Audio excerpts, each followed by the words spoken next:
¿Cómo están, señoritas y señores de la Unidad Educativa del Milenio? Iniciamos con las temáticas del bloque 5. En el transcurso de estas semanas iremos analizando temáticas referentes tanto a histología como a anatomía animal.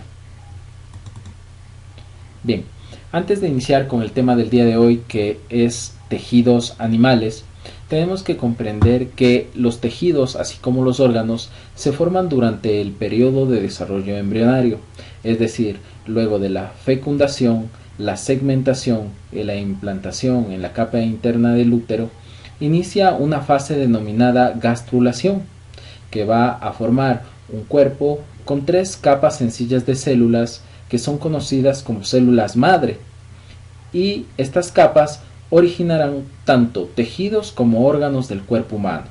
Las capas son el ectodermo, que como usted puede apreciar en el gráfico, forma tanto tejidos como órganos de la zona distal externa del cuerpo. El mesodermo, que va a originar, a desarrollar tanto tejidos como órganos de la zona medial del cuerpo, y el endodermo, que va a originar, a formar tanto tejidos como órganos de la zona proximal, es decir, interna del cuerpo humano. Los tejidos animales pueden clasificarse de la siguiente manera. En primer lugar tenemos los tejidos epiteliales, que pueden ser de revestimiento, sensoriales, de absorción y glandulares. Tejidos conectivos, que pueden ser óseos, laxo, denso, elástico, reticular, adiposo, cartilaginoso y circulantes, como la sangre y la linfa.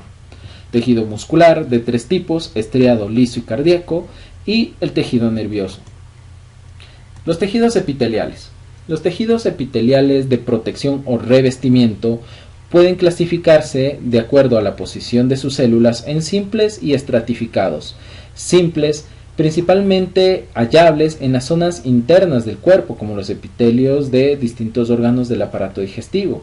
Estratificado en la epidermis, es decir, en la piel externa de nuestro cuerpo. También pueden ser tejidos epiteliales de absorción, como el epitelio de la capa interna del estómago, es decir, tiene microvellosidades que permiten la absorción de sustancias. También tejidos de tipo glandular, es decir, que generan un producto y pueden suministrarlo tanto a la zona interna del cuerpo, denominándose glándulas o tejidos endocrinos, y hacia la zona externa, denominándose tejidos exócrinos o formando glándulas exocrinas. ¿Sí? Endocrinas, como por ejemplo la tiroides, hipófisis, timo, vaso, y dentro de las exocrinas o exócrinas, ¿sí?, glándulas sebáceas y glándulas sudoríparas, es decir, eliminan sus contenidos, sus productos hacia la zona interna o externa. ¿Sí? Sus contenidos se denominan hormonas. Y tenemos tejidos epiteliales de tipo sensorial, como su nombre lo indica, son los encargados de la sensibilidad, de captar estímulos. ¿Sí? En primer lugar tenemos el epitelio corneal, que forma la córnea, que es la capa externa que recubre tanto el iris como la pupila del ojo. Epitelio gustativo, ¿sí?, que forma parte de las papilas. Olfativo, que se halla en la cavidad superior de la faringe, la zona nasofaringea, que limita con el cerebro, principalmente en una zona denominada pituitaria amarilla. Tejido sensorial auditivo dentro de la zona interna, el oído interno, en una estructura denominada cróclea, ¿sí?, o caracola en su zona interna.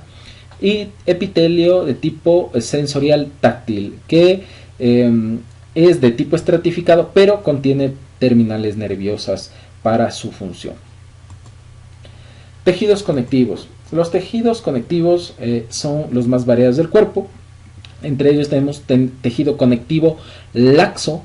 El tejido conectivo laxo es representado por el peritoneo, que es ese epitelio, esa capa sencilla, blanquecina, casi transparente, que recubre los intestinos y que los adhieren a la cavidad abdominal. ¿Sí?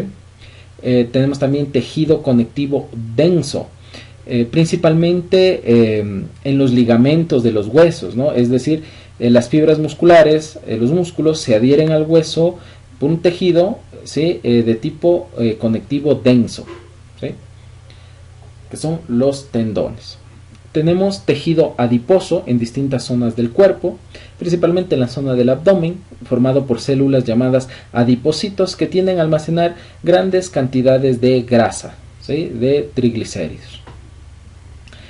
Tenemos tejido cartilaginoso, ¿no?, que se halla en medio de las uniones óseas, que es un tejido bastante blando, flexible, formado por células denominadas condriocitos, que a su vez generan un fluido denominado líquido sinovial para permitir la lubricación de las articulaciones del cuerpo. También tenemos el tejido óseo, ¿sí?, formado por células que, dependiendo su estado de vida, pueden ser conocidos como osteoblastos en edades muy tempranas, osteocitos en etapas maduras, y osteoclastos en su etapa de vejez, podemos decirlo de alguna manera. También tenemos los tejidos circulantes, como la sangre y la linfa, ¿sí? Recuerde que juntamente a los conductos arteriales, venosos y obviamente sus capilares dentro del cuerpo, también hay otro conjunto de vasos de un color verdoso que llevan una sustancia denominada linfa. Entonces, el tejido sanguíneo, ¿sí?, que comúnmente conocemos, está formado por las tres células, glóbulos rojos, blancos, plaquetas, y el tejido linfático, ¿sí?, o linfa, está formado en su mayor parte por glóbulos blancos, ¿sí?, que circulan a través de conductos bastante proximales a los vasos sanguíneos que normalmente conocemos. Tejido muscular. El tejido muscular puede ser de tres tipos, ¿sí? Puede ser tejido muscular liso, estriado o esquelético y cardíaco, ¿sí? Independientemente de sus funciones, tiene una forma bastante distinta, obviamente, para cumplir con sus cometidos. En el caso, por ejemplo, del tejido muscular liso, las células musculares lisas son fusiformes, ¿sí?, y tienen un solo núcleo central, ¿no? Estas recubren paredes principalmente de los órganos internos del aparato digestivo, de los órganos más internos como intestinos y estómago. El tejido muscular esquelético o estriado son fibras cilíndricas con varios núcleos dispersos a su alrededor, ¿sí? Dentro de su composición podemos decir que se hallan sus fibras bastante unidas debido al trabajo que tienen que realizar, que es mover el cuerpo. Y tenemos el tejido muscular cardíaco, que son células cilíndricas pero ramificadas, que tienen de igual manera un solo núcleo central. Y finalmente tenemos el tejido nervioso, que es el tejido quizá más complejo del cuerpo humano, que hasta el día de hoy no podemos entender o su funcionamiento de una manera total. Está formando el sistema nervioso central, ¿sí?, cerebro, cerebelo, tronco cefálico, médula espinal y los nervios periféricos, ¿sí?, tanto a nivel de la columna vertebral como a nivel craneal, ¿sí? Son células que permiten el paso eléctrico, ¿sí?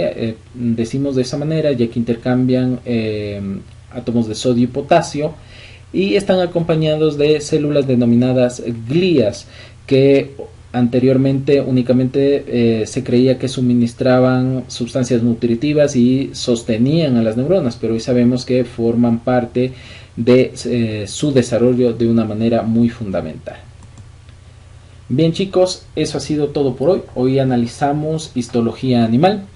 La información para esta clase fue extraída del libro de Anatomía y Fisiología de Tortora Derrickson.